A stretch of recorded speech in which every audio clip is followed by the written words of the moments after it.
What is going on, everybody? Welcome to the Run Pure Sports Morning Show. I am your host, Mangone, and I'm back with DC, excited to break down the MLB slate. We kind of have a main slate in the morning, and we got a bunch of these right now. DC, let's go on over to you. How are you doing? And we got day baseball, so I'm sure you are pumped to be here. Very pumped. Always pumped to be on Mighty Mangone and the Merry Midgets. That's my official name for this show at this point now. It seems like the graphic is a permanent thing. So happy to be making my second appearance of the last 3 days. And coming off a nice, not a good DFS one yesterday, but a good win for my Timberwolves. Vanquished the Clippers.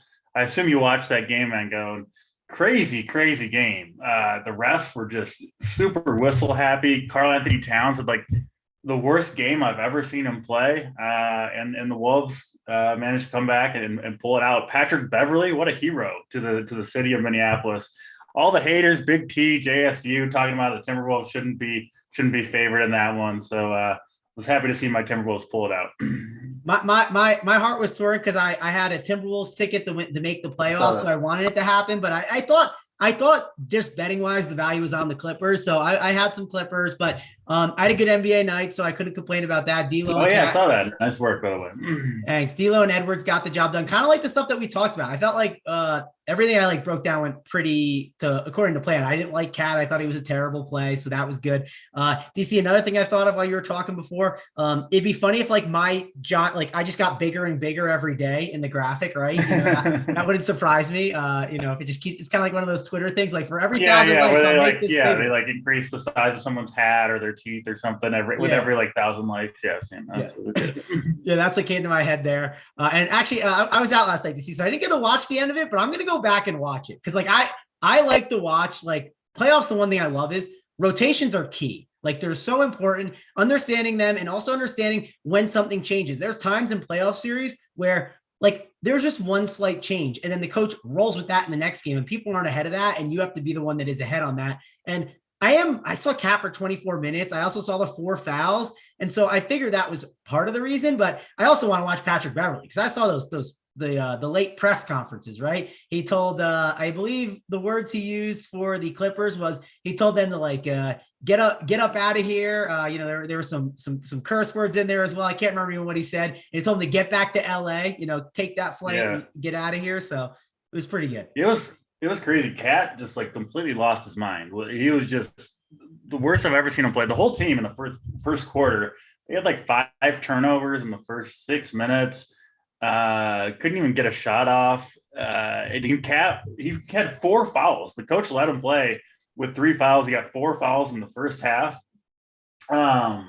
And I don't think he had a point in the first half. Maybe he had 2 free throws, not a field goal for sure, and just horrible. But man, Anthony Edwards and D'Angelo Russell, along with Patrick Beverley, the 3 guards, kind of stepped up in a huge way. And man, watching Patrick Beverley play, it's like he's not even playing basketball. He's like a performance artist. He's just on the court, just kind of conducting the musical, if you will. Just a really impressive performance from him, rallying the team, especially with Towns struggling so much. I don't know how much of a chance I give him against the Grizzlies, but it'll be fun to see. And people hating on the Wolves, they were celebrating like they won the NBA championship after the game for sure. The crowd in there was electric. My family was there. I used to be a season ticket holder for the Wolves, so they were all there. I was jealous of them.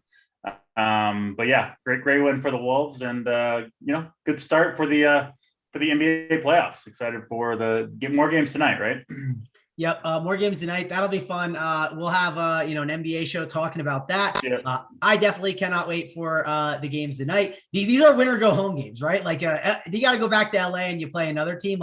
This is, you pack the suitcase up and you close the season down. You shut it down. So yes, yesterday was kind of winner go home, but this is really winner go home. So yep. I cannot wait. Should be a lot of fun, but we're here to talk some baseball here with DC, and DC, I'll definitely admit early start. I wasn't up at 5 a.m., cranking out the spreadsheet and really diving super deep, but this is why we have you here. You got the MLB winners. I feel like you have been spot on with a lot of your MLB takes. I had Lorenzen the other night. Now I had the Seattle offense, so that did not work out, but I'm definitely here to, kind of get some guidance on the pitching. So let's kick it off and start there with the pitching and see if you have any gems for us, because we have some real names out on the mound today, DC. Like we have Max Scherzer, Aaron Nola, Clayton Kershaw. Like I know these guys, like they're familiar to me. They're not just, Nick Martinez, and all these other young prospects and just some of these like pitchers that are not as great. So what is your breakdown here at the pitcher position? Because we talked about it on other shows. Some of these guys are not stretched out. So are any of them stretched out where they're worth paying for? Also, when there's a lot of really good pitchers, there's not as many good bats. We also have weather spots on this slate. Yeah. So I don't know if you want to put your weather cap on first and kick that off and then dive into the pitching. That might be the best way to go about it. Yeah, let's start with the weather and just kind of the slate in general, because it is a crazy slate. First of all, it starts at 12:20 a.m., which is about as early as you're going to see 10:20 our time here. So it starts in an hour and 13 minutes if you're watching this live. We've already gone from 7 games to 6. We lost KC and St. Louis. That one has been postponed. It's been raining in Cincinnati all morning long. There's a chance we lose that one too, although looking at the radar, put on my weather cap, and I think there's maybe a chance that they play that game in Cincinnati. If they do, the Reds have a rookie pitcher who I'm interested in. Pitchers have been really good to me in RPS so far. Haven't always nailed the offenses, but pitching has been good so far. We'll try to keep that going today. We also have, I think, severe PPD risk in Detroit and Boston with Eovaldi and Eduardo Rodriguez on the mound. So that could be an interesting one. Not raining in Detroit yet, but will be soon. And it looks like a lot of rain, coming in after the initial stuff. So I'm worried about the Detroit-Boston game, worried about the Cleveland-Cincinnati game. And that's 2 of the remaining 6 that we have left. These games, they start at lock, like we said, at 12:20 Eastern time. And then the rest of them lock, within the hour. So kind of a fast and furious slate early on. We'll obviously be monitoring that weather, for the next 50 minutes or whatever we're on here. Maybe we'll go all the way to lock. I'm not sure, but we'll have to make a call on that eventually. So yeah, just stuff to monitor there.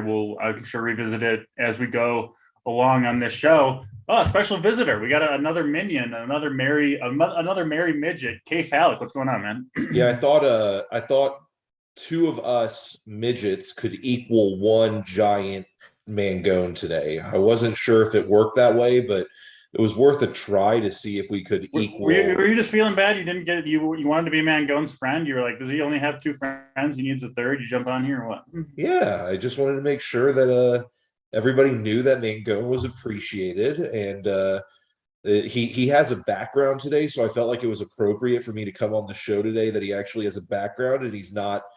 We don't know if he is, but I'm sure he is. He could be sitting in his what's it called? His cell currently. They don't know if he's gotten his hour out of his cell or not currently. So K-Falik, I'm excited that you joined us. The water filtration business may have had a pause, so that's good to see that you're able to hop on here. Yep. I am planning on changing the setup soon, K-Falik. I don't believe it. But no, it's going to happen. I definitely am. I just need to. We know how long it took you to get from the air mattress to an actual mattress, so I'm going to just guess with the no.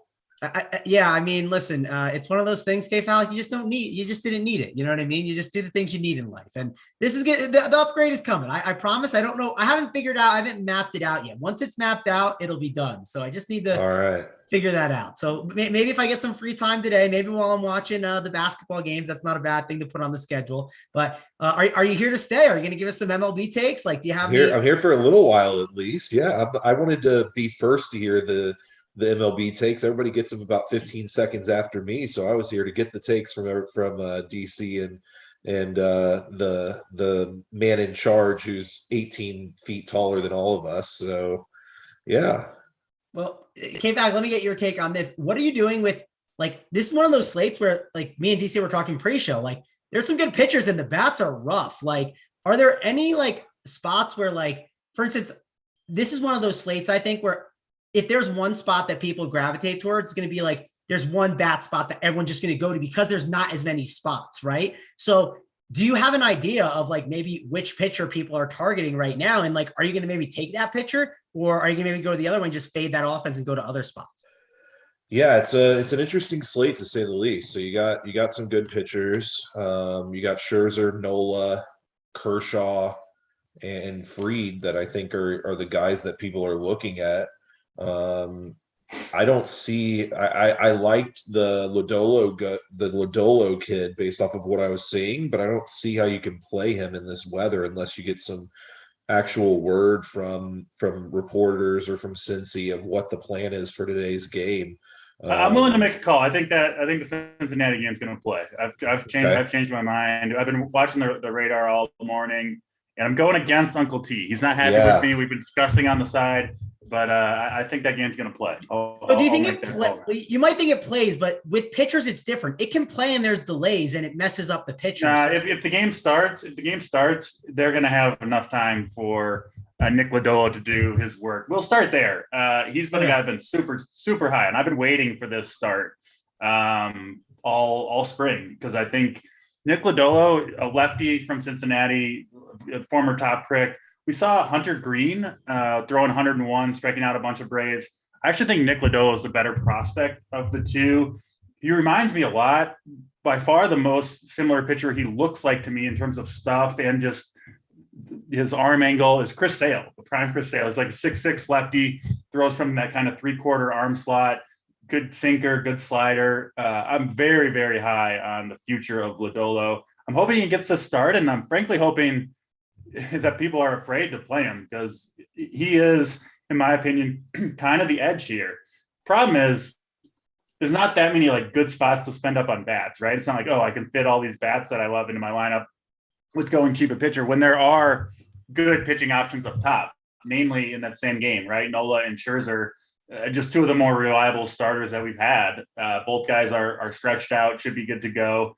But I don't think they're locks. I mean, look at the totals in the Mets Phillies game. We're sitting at what, 4.25 for both of those teams.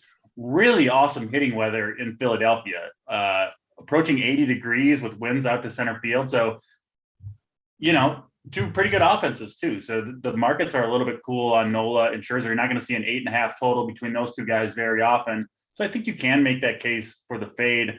Listen, as I said, I'm hoping to play Lodolo, even willing to take a little risk on a mid-game delay to fit him in there. I think he's that special. And then the other option, Mangone, that we need to talk about is Kershaw, who has dealt with his own injury issues these last 3-4 years now, it seems like. But when he's on the mound, he's still very, very good. I am worried. They kind of pushed his initial start back. He was supposed to start the opening series with the Rockies. They pushed it back, I think, to Tuesday and then to Wednesday today. The Dodgers did with Kershaw, but he did seem to be healthy in the spring. They might have just been avoiding Coors Field. The weather in Minnesota, they're going to play the game, but 45 degrees and windy, you worry a little bit about how much has Kershaw really pitched in that type of weather before. So interested to hear your guys' take on him. Obviously, that's a pretty scary Minnesota lineup, but a little bit watered down today. No Carlos Correa, certainly a big boost to Kershaw. So I think he's in play too. I just don't know how long he's going to pitch into that game is all. Yeah, I think you bring up good points there. Kershaw, definitely a good option that I think you can go to on this slate because the ball just can die there, DC, right? Like, yeah, that left field is obviously good, but I don't know. When I watched the one game between Seattle and Minnesota, it felt like the ball with that. When it's cold, you really got to get it. Exactly. To get it out of there. Yep. And like, I feel like Kershaw's fine here if you want to go to him. Max Scherzer, definitely someone that like, we know he's a guy that he's a gamer, right? He's someone that goes out there normally, but he had some injury issues. So do you know how many pitches he pitched, DC, in that first game? Because you can make the arguments, Phillies, it is a good spot, but Max can also get the case. Yeah, right? I mean, he made it through 6 innings. So he's Max Scherzer. So you got to assume he's pretty close to a full goal. Both him and Nola, I think, are pretty good to go.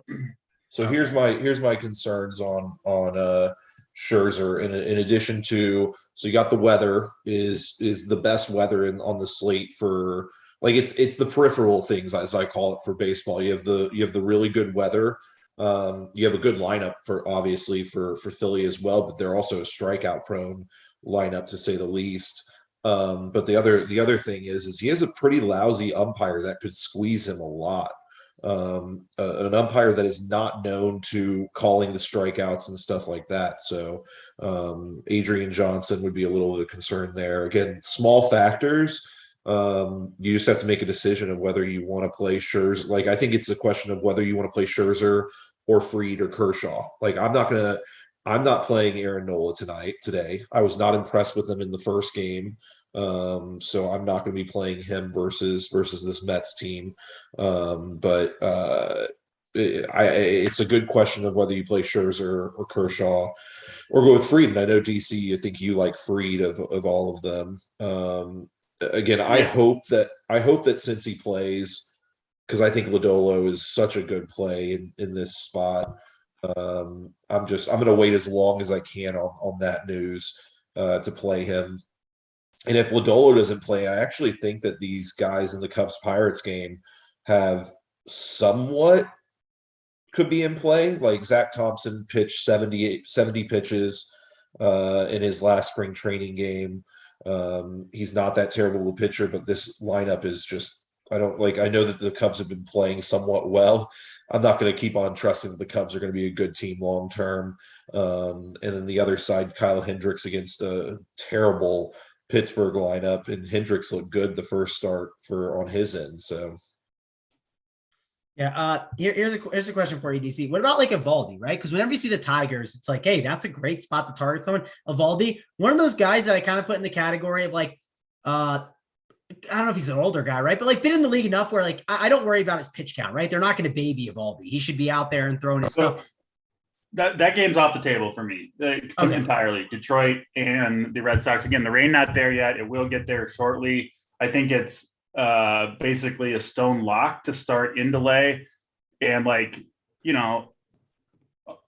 200 miles of rain in the radar coming right toward Detroit. So I can't go there. So honestly, it's fine. I just want to check, right? Just because people sometimes watch and like they don't know and they try to make their own weather decisions, and just wanted to figure out where your head was. I would be on Evaldi if I thought the game was going to play. I don't think it's going to play. I think Cincinnati is far likelier to play than Detroit. Again, could be wrong. That's my take on it. So I'm off of Detroit and Boston. It's a cross off for me.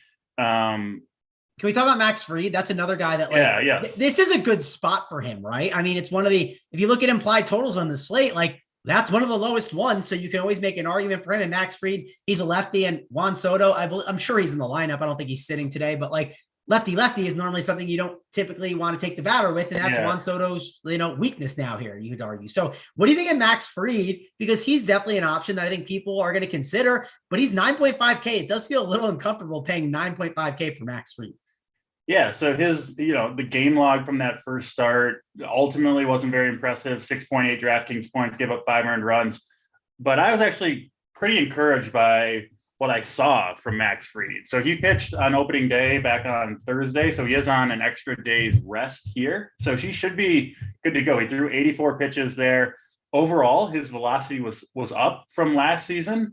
But if you watch the game, I did, he came out like throwing way too hard. He was throwing like 97 to 99 in the first inning opening day. I think he was just overly amped up, right, for the start of the season. And I think he kind of gassed a little bit in the later innings because he blew his load a little bit early, right? I mean, it happens, understandably so. I think he'll be more measured here.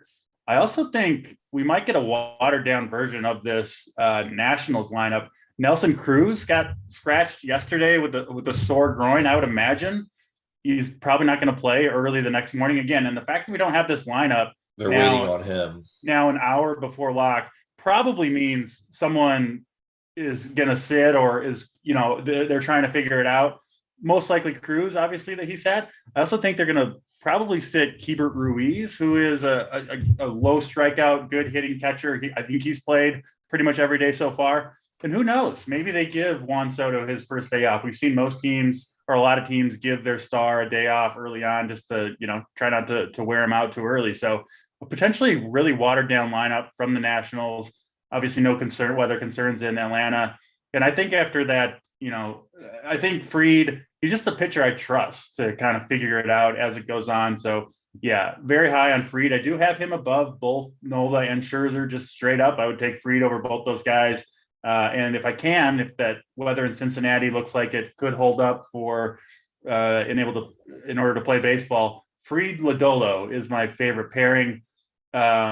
if you can't play Lodolo, then it's Fried and one of Scherzer or Nola. I think it's very, very close between those two. And then I have Kershaw fourth. And that's pretty much it for pitching. So willing to go cheap with Lodolo, but he's really the only guy that I'm willing to go cheap with. Otherwise, I think the 2 stud route is the way to go at pitching today. Okay, Val, let's get a little bit more of your takes here. Let me ask you about McKenzie, because you definitely are down to get a little contrarian at times. And like, if you like Lodolo, we always talk about like just putting 2 pitchers from the same game. And if you think that game is going to go for him, then it's good for McKenzie. It's not like he's getting delayed also. And this Reds lineup is not a lineup that we're really scared of this year. Is he like a contrarian option to do that double pitcher stack, or is that just the wrong approach? And you're trying to do kind of what DC said, 1 up and then 1 down. Yeah, I would go if I don't have interest in paying down for both pitchers, to be honest, but you just don't need to. There's no reason. If I were to be paying down for a pitcher with Lodolo, it would be either Hendricks or Thompson, probably. Even more watered down offenses than Cincinnati, in my opinion. So give me one of those guys instead, and I'll run with those. Again, Zach Thompson pitched 70 pitches, I think, in his last spring training start. Hendricks has always been that like pitcher that just annoys batters. He had a good first outing, and maybe he's going to have a good second. I know that's been the issue with him his entire career, but he had a good start to his season for sure. And I don't know, is there anybody on Pittsburgh that scares you against Kyle Hendricks? Like, I don't see anyone that I'd be necessarily scared by. He looked really good his first outing, but I mean, that's Kyle Hendricks. That's why it's Kyle Hendricks. You have no clue what you're getting, but well, the nice thing about Kyle Hendricks is you do know who's on the other side, right? Correct. And it's the Pirates. Like, they are not a team that I'm that worried about. It's a good ballpark too, right? Like, the Pirates park isn't one that you're scared of hitting wise. So I don't hate what you're thinking of doing there, mainly because the guys that you're targeting, like, you're not scared of the Vogelbach, Reynolds, Hayes, Yoshi, Gamble, Newman, Josh Van Meter, Andrew Knapp. Like, it's such a terrible lineup that he's terrible. He's terrible against lefties, but these lefties are terrible. Yep. Like, that's if you look at their stats from last year, their WOBAs against lefties are against righties are just horrific. Their K percentage is awful. Walks are low. Like, everything points to just this. They're not good. Like, Andrew Knapp is their catcher right now. Ben Gamble is batting 5th. Like, Yoshi is batting 4th. Like, nothing points to anything to be afraid of with this Pirates lineup. So I intend to play Hendrick if I can't play Lodolo. And I want to get him with, like, I just want to get him with a stud. And the question, it really comes down to me personally. It comes down to Scherzer or to Fried. Here's another. That will be fully. Go ahead, Mangone. No, keep going. Sorry, I had an error where I thought there's a lag, so I thought you stopped. Keep going. My bad. So it is fully dependent on the starting lineup for Washington. If it is a watered down lineup, as DC said, I think that you can absolutely play Max Fried. He also gets a great umpire. Big Bill is my umpire. DJ Rayburn is my number 2. So DJ Rayburn as an umpire is a great spot for a guy like Max Fried. If Washington's lineup is watered down, I think you're in a good spot there. And then you also have Soto lefty spot.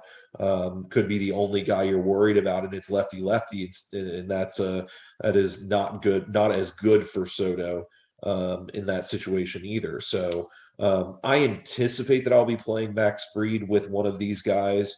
But I do want to wait on that lineup and see if Nelly Cruz is in there, if Ruiz is in there, if anything else is surprising in that lineup whenever it comes in the next, hopefully, 5 minutes or so. If not, again, you're taking a chance with Scherzer he has a good K prop, like all of that, but it is a strong Phillies lineup for sure too. Yeah, I thought you brought up really good points. Another good point that I want to bring up here that you kind of were talking about the K rates. So I just said, all right, let me pull up some stuff and look at the K rates. Yeah, the K rates, they're strong, but the walk rates are pretty strong for some of these Pirates, but Kyle Hendricks doesn't walk guys, right? So I think like one of the Pirates' strengths is it seems like being able to walk is something that they're going to be able to be pretty decent at this year, but he's not a wild pitcher. You know what I mean? Like he's a guy that he's going to get you to, make some contact. Maybe he'll get some strikeouts, right? But he pitches the contact a little more of a ground ball guy. And I think overall, the more we talk about Hendricks, he's growing on me a little bit here, which listen, Kyle Hendricks is not a guy that typically grows on you. So definitely debating, one pitcher. But you he's talked about he's 6.6K, Travis. Like, oh yeah. That's what makes it nice is that normal, like last year, I remember we were very iffy on Hendricks because he was 8K, 8.5K. Like he's 6.6K today. Yeah. The counterpoint is like, and I'm curious to see like what lineups are, but like the point DC made earlier, it feels like you can get one stud and one cheapie. And like, if you go too cheap, you just feel like you have all this salary in the world. And like, then you need that guy to kind of be the raw point guy. So I just don't know if you'll need it on the slate. That's why I think maybe the paying for one up and then paying one down, the more we talked about it, I think is the most optimal strategy. It sounds like you guys both agree. K-Fal, give your like top three pitchers on the slate, and then we'll kind of move on to talking the batters. Yeah, it's in two categories. So you got the high spins and then the cheapies. So I anticipate doing 1-1, but for the upper tier spins, it's going to be Max Fried. Second is going to be Max Scherzer, and then the cheapies, if the game plays, it's Lodolo. If the game does not play, it'll be Hendricks. So you'll see. I anticipate you'll see me to have 1-1. So if I don't feel confident in that Cincy game, I'm going to probably lock in Hendricks, which is a scary thing to say, is what I'll end up doing. Yeah, guys, if you could hit that like, subscribe to the channel, helps us out a ton. We'd really, really appreciate it.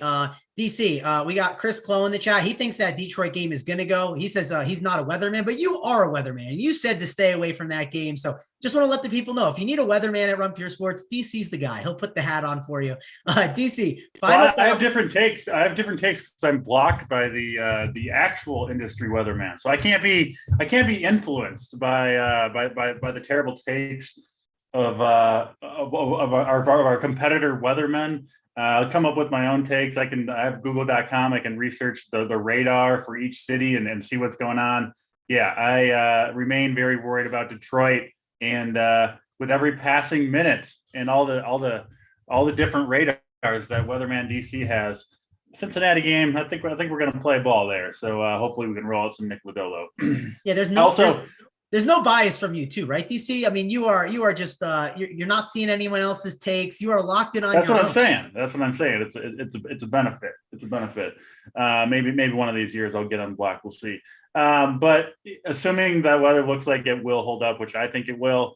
Yeah, Fried and Lodolo to me. I do think Fried is the top option here.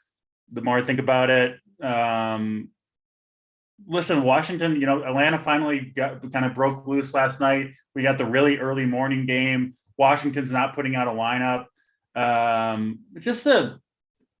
just think a really, really good spot, a great pitcher's umpire, like we mentioned, the second or third best, we think, K-Fal pitcher's umpire out there. To me, it's just, I don't know. The universe is pointing at Max Fried for this one. So I won't fight it. And he'll be my SP1 and hopefully Lodolo SP2. Otherwise, like I said, Scherzer, Nola, Kershaw, I think the other three options. All right, we can move on to the batters. Before we do that, I want to ask K-Fal a question. Do we have to do stacks now, or can it be done at the end? Do we do it here? Do we do it later? So my theory is that I think it's helpful to do, in my opinion, it is helpful to do it now because it allows people to think through what pieces of the stack are the pieces that you're wanting in your lineups as you then go through the players. So like personally, I prefer to do stacks up front. So because that is the route that most people are playing in a GPP route is stacking up one or two or doing a 5-3 or a 4-3-1, whatever it may be. So I believe that it personally, it is helpful to do it that route instead of saying, hey, I like these Atlanta guys, so I always am going to like Matt Olson at first base or whatever it may be. It allows people to say like, yeah, I think it also allows us to shorten the position players a little bit by saying, yeah, Atlanta, stack them up 2 through 6 and you're good to go, whatever it may be. All right, so I'm down to do stacks here, but I want to at the end make sure we button it up because my opinion could change. I remember one show I was on with DC, I was on the Jays, and then I moved over more to the Astros. So like it can, I think it can change at times based on conversation. So let's start with stacks. We'll also end with it to make sure we get the closing thoughts. Fallon, kick it off for us then. Who are the favorite stacks so far? Yeah, so Dodgers haven't been hot so far this year, but you got to look at the Dodgers today. Bad weather, yes, but I think Chris Paddock is a really lousy pitcher personally. He gets Gary Sanchez behind the plate, so you also have upside for potential steals. You saw what was going on. Cody Bellinger stole 2 bases yesterday. Not saying you necessarily want to play Cody Bellinger, but he's 2.6K. And there's that piece there for sure. I think that there is some sneaky upside in the New York Mets today. I think that they're a little sneaky with this weather, and Aaron Nola he gets strikeouts, but he also gets bombs hit against him. He had 2 home runs hit against him in his first start in a game where people were hammering him against the terrible Oakland offense. I think Oakland's the worst team in baseball, and they were able to get 2 home runs against him. So Mets have some good pieces. You can stack them up top to bottom, in my opinion. Like I think Jeff McNeil's a good play. Cheap catcher and Nito is fine as well. And then the other piece that is not going to be surprising to anyone is the Braves. I think that the Braves are a good team today. As they have been most of the season so far, but Josiah Gray I think he's a mediocre pitcher. I don't know how DC feels about him, but I think he's a mediocre pitcher in my opinion. Like people were expecting him to be a top prospect. I've not seen anything from him that says he's a top prospect. And then a mini stack would be going against Zach Thompson with the Cubs. You got like Seiya Suzuki has been the hottest player in baseball so far this year, I think. Like I could be wrong, but he's 3 home runs in his last 2 games. Ian Happ has looked really solid. He got moved up to the 4 slot. I think he's going to possibly be over-owned is the issue. And you could always get Wilson Contreras as well. So nice little like 2 or 3 man stack there. Problem is they don't really rotate the lineup through very easily. They have some really bad bats as well. So those are the places I'm looking. All right, DC. I'll go next. This is my thought process on the stack. So I think the Dodgers or the Braves, one of them is going to come out as like the number one. I think it's the Dodgers. I think more people are going to go to because of price tags, I believe. It just seems like a pretty cheap prices on those Dodgers today. And that wind blowing, I think people are going to go onto them. Maybe I end up being wrong. But whichever one kind of is the highest owned one, that's what I'm probably going to get off of. I'll keep them in maybe mini stacks, but I don't want them as my full 5-man stack. I do like that Mets idea that Falk was talking about as he was kind of discussing. I was trying to think through which ones would kind of be mine. I think the Mets are an issue one. I like the Cubs, but more so as like a mini stack. I think they'll be kind of better off. Not really scared of Zach Thompson. Also, like helps with the catcher position. Like catcher's not normally the most fun position on roster, and like Wilson Contreras at 4.5K. I feel like I'm going to have money to spend, and I just think that there's some pretty good ways to get different with this Cubs lineup. DC, how about you? Who are some of your top stacks you're looking at? Yeah, I keep getting the Braves wrong. If they would have done what they did yesterday, 2 nights ago, I would have been the giant on the YouTube thumbnail. But no, still midget DC over here because the Braves can't do me right.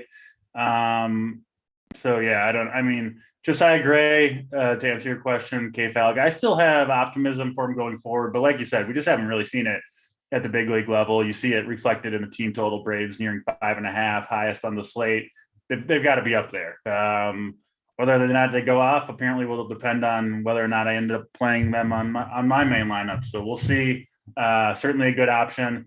The Dodgers, I do have number 2. Mostly a bet against Chris Paddock, right? Who got traded obviously from San Diego to Minnesota, coming off 2 bad years in a row. I don't think he's accustomed to pitching in the cold, and he can be kind of wild anyway. I could see him the Dodgers have seen him, right, a number of times. So that game kind of a wild card to me, but I think I don't love the Dodgers as one-offs just because I think it's going to be hard to do serious damage on one swing in Target Field today. But if Chris Paddock is off, the stack itself for the Dodgers could go crazy here. And you do have some cheap bats, especially at the bottom end of the order that you can go to. Obviously, a great lineup overall. So I do like the Dodgers, but I do prefer them, as a full stack, at least 3, but hopefully 4 or 5 guys in there if you're going with the Dodgers. Yeah, the Mets, I don't mind. I mean, Nola, good pitcher for sure, but when he gets hit, he has blowups, right? Where he gives up multiple home runs, or just, it seems like it's kind of dominance or blowups a lot from Aaron Nola, more so than other pitchers. So yeah, the Mets make a lot of sense. And yeah, I mean, the Cubs, I guess, Zach Thompson, I think is okay.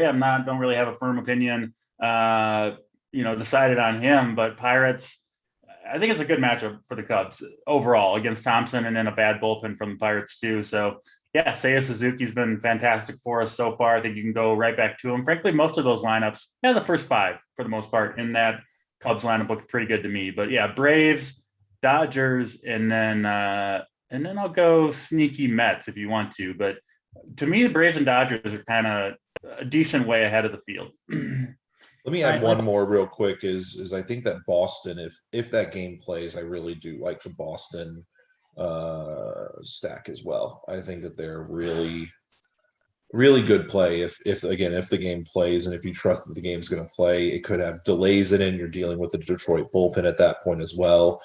Could be a good little stack, and people may not want to wait for that news. And I think you can really, in theory, you could wait for it and see what happens with the game. Yeah, so. These weather situations are tricky because the games are so early. They can conceivably wait a long time to get these games in.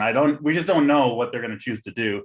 Like I said, I think I haven't seen an official delay on the Detroit game yet, but I assume it's coming. And then I think there's a chance the Reds are going to start in delay too, but for a different reason. I think the Tigers could start in delay because the rain is coming, and the Reds could start in delay because they got to get the field ready because the rain has already been there. Obviously, you would prefer the Red situation where they're, the rain has mostly passed and they're kind of preparing the field to play. So it could be an edge from that perspective. Yeah. The one thing I will add is that you want, I don't think these teams want to play doubleheaders if they don't have to. With what the new rules are in going back to 9-inning doubleheaders, and just so little days off with them pushing the season back. I think that they're going to do as much as they can to avoid.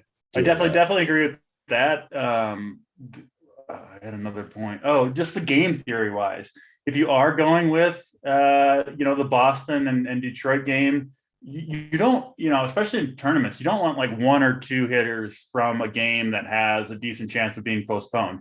You might as well go for it because you got to build an awesome lineup to get to the top of a tournament anyway. So it doesn't really matter if you lose 2 players or if you lose 8, right? It's kind of the same effect on your tournament life hopes.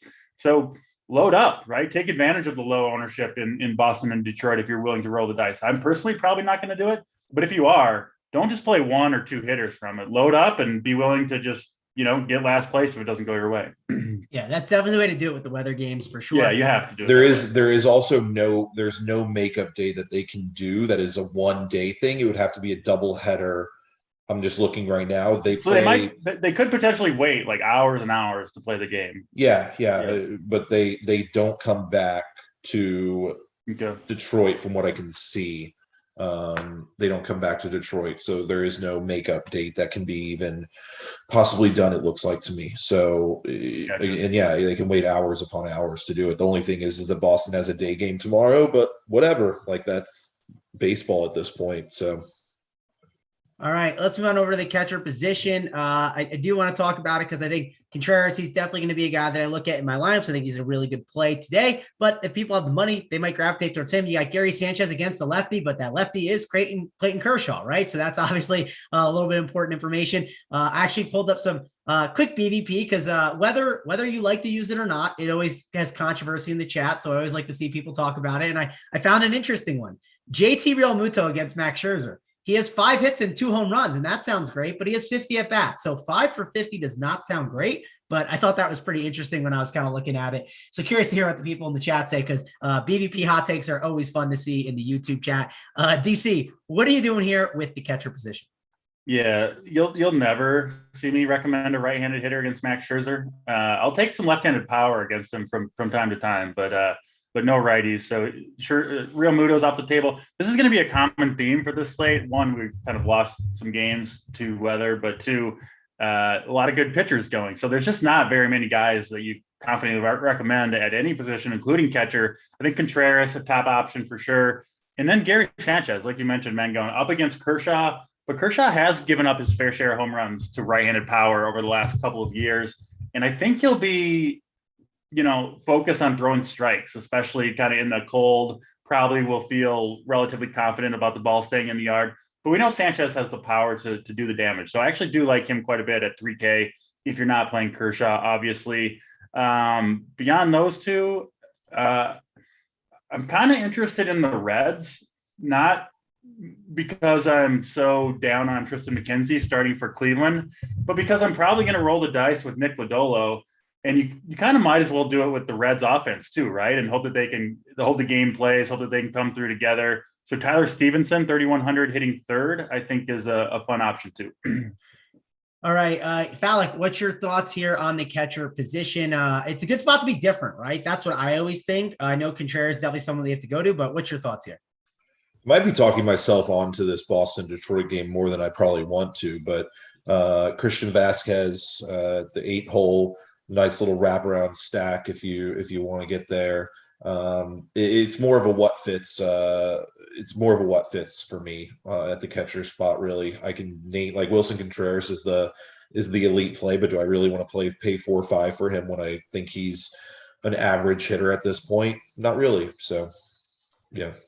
All right, that's fine. Yeah, catcher again, it's a position you fill out with your stack. Let's move on to first base, because obviously there's a lot of first basemen that you can always talk about. It's definitely one of the positions that's typically more loaded, and we got some names, right? We got Max Muncy, we got Matt Olson, we have Freddie Freeman, and obviously the Dodgers, they're going to be a team to play, and there's 2 big first basemen today. So DC, let's go over to you. What are you doing at this position? Yeah, top end looks good here. Olson, Freeman, Votto, all at the top, all I think are really good options. I would rank Matt Olson number 1. Got off to a really good start with the Braves. Much better hitting weather than Freeman has in Minnesota. So Olson 1 for me. If he plays, I actually have Votto 2 over Freddie Freeman. And again, I do think that game is ultimately going to play. Max Muncy, who again, I do like the Dodgers a little bit. He hurt his elbow in the playoffs, I think, or right before the playoffs last year for the Dodgers. I think he had a torn UCL, which usually leads to Tommy John surgery and a whole year off for pitchers. Decided to rehab it in the offseason, got a slow start to spring, and hasn't done jack shit so far. Max Muncy for the Dodgers. So he's kind of on my list. If I got to see it from him before I'm playing Max Muncy. The fact that the Dodgers are hitting him cleanup every day is obviously, something that speaks to their faith in it. But personally, I need to see it from Max Muncy. So he's going to be off the list for me, despite on paper looking like a pretty good option. Frank Schwindel has power for the Cubs, hitting second. But I think I want one of the top dogs here. Olson, Votto, Freeman, I think are a fair bit ahead of the rest of these guys, especially when you consider the weather. Dom Smith against Aaron Nola. I think you got a shot for a cheap home run if you want to go there. But the top guys are who I like the most. Yep, there's good guys at the top. Falik, one guy that DC didn't talk about at the top is one of those is Pete Alonso, right? And he gets an Aaron Nola. You could definitely go to him. I don't think anyone would say it's a bad idea to play Pete Alonso on a slate. Do you think it's a bad idea against Aaron Nola? Because you like some Mets on this slate. Matt Olson and move on for me. I'm only playing 2 or 3 lineups, and I think Matt Olson is the play today. Lefty righty spot against Josiah Gray. I think Matt Olson's your guy. All right, let's move over to second base in DC. Max Muncy, you said you're not playing him, and you can put him at second base if you'd like. Does it change your opinion that you can put him in the second base spot, or is there anyone else that you're interested here at that position? No, if you can't hit, you can't hit. It doesn't matter if you're at the first base or second base spot in the DFS lineup. So yeah, no Muncy for me. Yeah, I mean, Ozzie Albies, you do prefer him from the right side, but if you're on the Braves, you're probably going to go with Albies there. There's not really I get why I think Muncy might be the most popular guy on the slate, right? Given the other options, he does kind of stand out as a good play. But again, I need to see it. I actually don't mind Jorge Polanco against Kershaw. I don't mind some of those right-handed bats. Story would definitely be the top option here. If you think the game's going to play, or if you're willing to risk it with what I think is a delay. K-Fallon, I'll stop just a minute here. Do the other weathermen across the industry? It seems like do they think that game's going to play? Because it seems like you kind of think it's going to play, and it seems like you might be a man who foolishly trusts the other men with meteorology degrees over DC in his mom's basement. So do you have a take on that game? So they've only spoken about the other man has only spoken about Cincy so far and gone in depth on Cincy. So what does he think about Cincy? See, look at you. You don't even want to. You want to know. Well, I just want to know. He's wrong. The game's going to play. But I want to know. DC wants to know what the field is doing. You want to know what the field's doing, so you can capitalize there. Yeah. His last word was his most recent word that came out 3 minutes ago is that he is liking what he is seeing around Cincy before first pitch. He's listening to the show and putting it out on his own site. Okay, there's a decent little window for them to squeeze. Yes, that's what I've been saying all morning. Come on, everyone's taking my content as always. Do you want any takes on Detroit from the other guy? Yeah, DC. Yes, I do. That's why I asked. The reason I asked this is you hate to see it, but Gary did not send you a DM. He's the one who asked. He asked the other guy. Very hurtful, Gary. We have a great guy, DC. Here. Yes, very, very hurtful. He said he thinks it's pretty risky and there's going to be rain. Whether or not they play or not, I'm not sure. But that's not the take we want. We want DC's take that he says they're not going to play, right, DC? That's right. DC takes a stand like a man, so he's taking a stand. So the Reds just officially announced that they are delaying the game. So it is just official, which is not surprising. They got to clean the field. That's what we want. Give us that Lodolo a little lower ownership. We love it. We love to see it. Yeah. So I think that definitely puts our boy Lodolo. Don't be a coward. Don't be a coward, people. Well, I'm going to say this. We do have to speed the show up a little bit. So let's get the second baseman takes, K-Fallon, because producer's here behind the scenes and he's got to go soon. So what do you got here, Fallon? We also got to update the cores, right? We got to update everything on the site. So also, I'll just throw this in one last time. Subscribe to the video. Let's get that out the way. That way I don't have to say it again. That way we can give out the plays of the day at the end of the show. Fallon, what are you doing at second base? Yeah, I like for cheap. I'm probably going to be paying down, unfortunately, for second base unless I'm able to make everything fit. But I like Jeff McNeil and Gavin Lux personally at second base. If you're paying up, it's Ozzie Albies. Yeah, that's second base for me. All right. Someone said Washington lineups out. So let me see if I can at least talk about that because that's probably important. We got Hernandez, Soto, Cruz, Bell, Franco, Thomas, Escobar, Adams, Robles. DC, does that change anything for you on Max Fried? No, I was hoping one of Soto or Cruz was going to sit, but I'm still holding strong with Mr. Maximus Fried. All right, then let's shift on over to the third base position and talk about that. And Jose Ramirez up at the top. Obviously, that game got delayed. Justin Turner, another guy, 3.8K. That's a pretty nice price tag, but he is going up against Paddock. Depends what you think of him. What are you doing here at the third base position, DC? Yeah, Austin Riley, the top guy. It would be. I think Austin Riley would be first regardless. Jose Ramirez, the biggest threat to Nick Lodolo in that lineup, but I'm obviously playing Lodolo, assuming, gonna play him. So won't be going there myself. I do think he is a pretty good way to go. Again, back to those Twins right-handed power. I think they've got a chance. Gio Urshela, he's cheap, 3,100. I like Brian Hayes off to a decent start a little bit at 3,400. If you're on the Dodgers, of course, Justin Turner you can play. But yeah, Austin Riley, number one guy for me here. All right, Fallon, how about you? What are you doing at the third base position? Sorry, I muted myself to sneeze. The only guy that DC didn't say was I do like Eduardo Escobar for the Met stack if you're going against Aaron Nola. So well, if you like Escobar, Fallon, what about shortstop like Lindor? I think at 4 or 5, he's a great option that people are not going to go to. They're going to gravitate to Trey Turner at the top. If Trevor Story happens to play, him against a lefty does make a lot of sense. There's definitely options that you can go to, but I think Lindor is a pretty good one at 4 or 5. How about you? Absolutely. Nothing else to say. It's whether it's which stack I go with. It's either going to be Lindor or it's going to be or it's going to be Story. I do think that Trey Turner is a super interesting play going against Gary Sanchez at the catcher position as well. So like there is that piece as well. If he gets on base, he hasn't done very much this year. He's also going to be the chalk at 5.8K.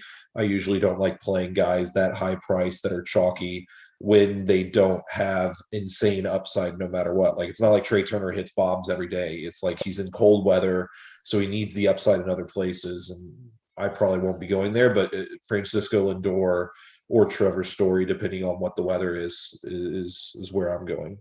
It's a great point with Turner, because if he does get on, though, I mean, it just feels like the stolen base is inevitable. DC, what are you doing here with Turner? And then who are some of the other options you're looking at shortstop? Yeah, if you're on the Braves, you can go to Swanson. He's been the one Brave who has looked the worst to me, but we saw yesterday where it's like, you can watching the games, you can kind of talk yourself out of good plays just from a mini slump. So I don't mind that play. Lindor, I think, is a really good option. 4,500. We know Nola can give up home runs. Great hitting weather, as we've mentioned, in Philadelphia. And Lindor off to a pretty good start this season. Of course, at the top, Trey Turner.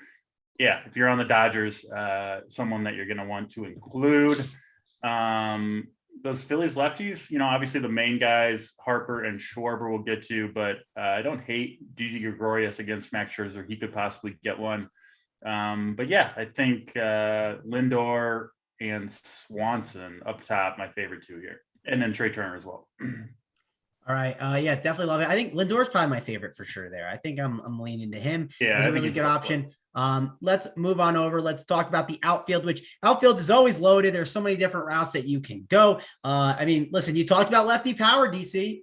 Bryce Harper is going against Max Scherzer. He's got some power. He could swing and miss, though, but he's one of those lefty guys that's just going to be virtually unowned. I think Mookie Betts going to have ownership. Another guy, Kyle Schwarber, lefty power against Scherzer. One of those guys could easily tee it off against them. Marcell Ozuna, pretty good price tag too. Part of that Brave stack if you want to go to him. Ian Happ is only 3.1K, which is a really cheap price tag from that Cubs offense. Lots of options you can go to at the outfield position, DC. Where you go? Yeah, quick note on game theory here, especially on a shorter slate like this one. Listen, if you're not fading, if you don't have Scherzer in your lineups, who's going to be very popular on this slate. If Harper and Schwarber don't do any damage to him, he's probably going to smash, right? Like those are the guys that can get him. And so it's like, if you don't have Scherzer, it's worth it to try to pick out who's going to take him deep. That's how Scherzer gets hurt when he doesn't end up on the optimal.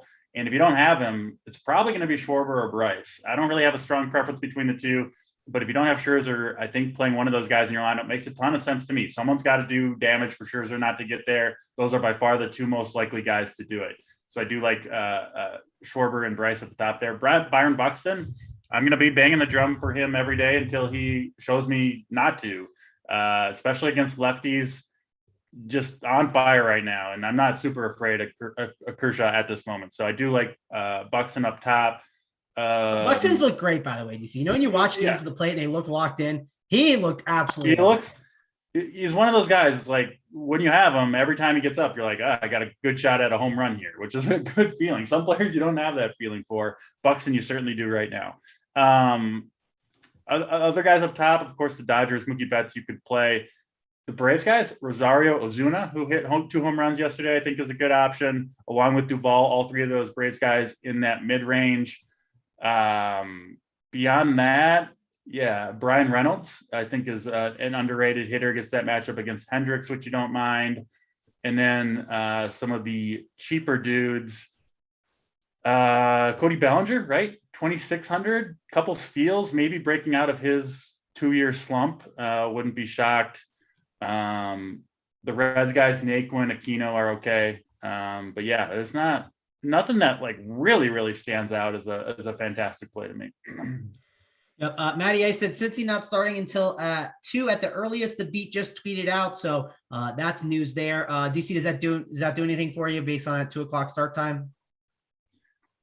It's not surprising to me. It's been raining there all morning. They haven't been able to get on the field to warm up. So I knew that delay was going to happen even in the best case scenario. So no, that doesn't, it's going to keep people off it, right? Because you're not going to know at lock. It's going to be, they've already said it will be delayed by the time lock hits here in half an hour. So I'll be monitoring the radar up until, the minute before before lock, because it's going to have to be reading the radar that gives you your ultimate call in that game. My lean right now is to stick with it with Lodolo and probably a red stack, but I could change, and that's the joy of being a member, right? Because I'll be in Discord all the way up to lock and give my final call a couple minutes before that game. But right now, I'll say I do hope to stick with the Reds and specifically Nick Lodolo. Keep an eye though on whether DK and FanDuel push back the lock time as well. I'm not saying that they will, but just keep an eye on it, and that gives you. Can they? I don't understand the DK lock and PPD Stupid. rules. They're basically slate all locks, obviously, with the Braves game. But if the team pushes the start time back, do they have to announce it, or how does it? I don't know what's requirements are of official news and not, but if it is done in time that DK can adjust the start time for them, they will, is what they say. But that's not guaranteed. You have to depend on DK to make that adjustment. Not saying it will happen, but it obviously how do we find out? It'll be posted on. It'll be posted. The time will change. We'll have it covered in Discord, I'm sure. Yeah, we'll have it covered in Discord. So be sure to sign up over at Rumpier Sports. Also, we got 333 watching. We got 123 likes. So we got to push that home to really give out those plays. And we're running out of time, so I got the incentive to pull it. I don't want to have to do that. So Javi Baez did get scratched, but I wanted to call that out. Phallic, talk to me about the outfield position. Yeah, it's same as DC said. It's a stacked as always, and there's so many different options, different routes you can go with if you want to build. It just depends on your build. For cheap, I like the Mets pieces are nice. Dom Smith is not terrible. Jeff McNeil is outfield eligible as well down in there. Marcelo Ozuna, I think, is the best play for the price. Personally, I will be locking him in to my lineups. If you think that this Boston-Detroit game goes, you got the Boston pieces that are great, as well as, honestly, Austin Meadows is a really nice play if you want Austin Meadows. Trying to find like a sneaky play. The Dodgers are obviously in play. Brandon Nimmo batting first for the Mets is nice in this spot. He's looked great so far this year as well. The question is, what do you do with the Stephen Kwan kid if you're not playing Lodolo? Can you play these Cincinnati pieces or these Cleveland pieces and Kwan and Mercado and all those guys? I'm not sure. But yeah, it's stacked and you just build it around. Personally, I think you build it around your stack. I'm not a cash player, so I can't really give much guidance there on that. Buxton's looked great as well, though. All right, well, we can talk about the plays. Let's get the stacks going as well. Let's do it all at once. And we got, I don't know what's going on in our YouTube chat. So there's some interesting stuff going on in there. So if you can get rid of it, Simon, that'd be great. But maybe it's Holden's burner. I don't know. But let's talk about the stacks. Let's talk about the plays of the day, and then we'll get on out of here. Let's go to Phallic first. Talk about your stacks and give me your plays of the day. Yeah. So, oh wow, they just keep on coming. So stacks again. I'm really liking this Mets squad more than I think I should. Atlanta as well, and if the Boston games plays, I do like Boston. Don't think I'm going to end up on many Dodgers. Don't really feel comfortable about not being on them, but I think that this cold weather could impact them quite a bit. Pitcher wise, locking Max Fried is what I've decided at this point. Play of the day is Eduardo Escobar. All right, let's go on over to myself. Let's go with me to kick it off here. I'm going to go with my favorite stack. I think right now I'm kind of leaning the Mets. I think it's a high powered offense, right? On these kind of like tougher slates, and when you're with good pitchers, I just want to buy in on talent. I know people are buying on the Dodgers talent. I think there's enough talent on the Mets team to be able to do that. So I'm going to go with them, and then let's go with Pete Alonso as my play of the day. Guy with a lot of power and pop, can smack the ball out the yard. So I'm going with Pete Alonso as my play of the day. DC, let's go on over to you. Who do you got as your favorite stacks and play of the day?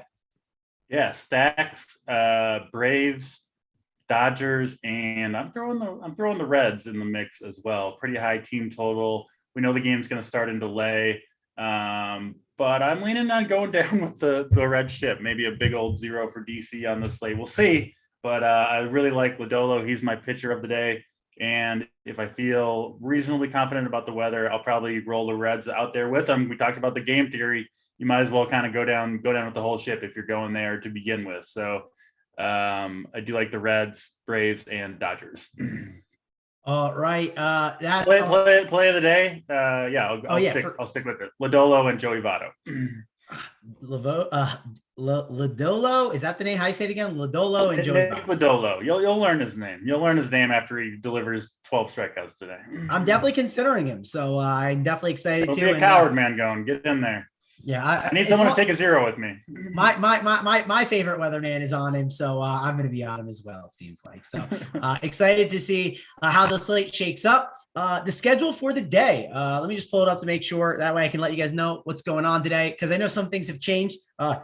Pin Seeker Show, PGA. That is not going to be at the normal nighttime. It's going to be at 5 p.m. So be sure to check that out on the YouTube channel. Also, we got the NBA show as well. Or sorry, I think that one's premium, and then the NBA show, I believe, is going to be free. So that. All right, my bad. So Simon is telling me in my ear, the golf show's free. That is at 5 p.m.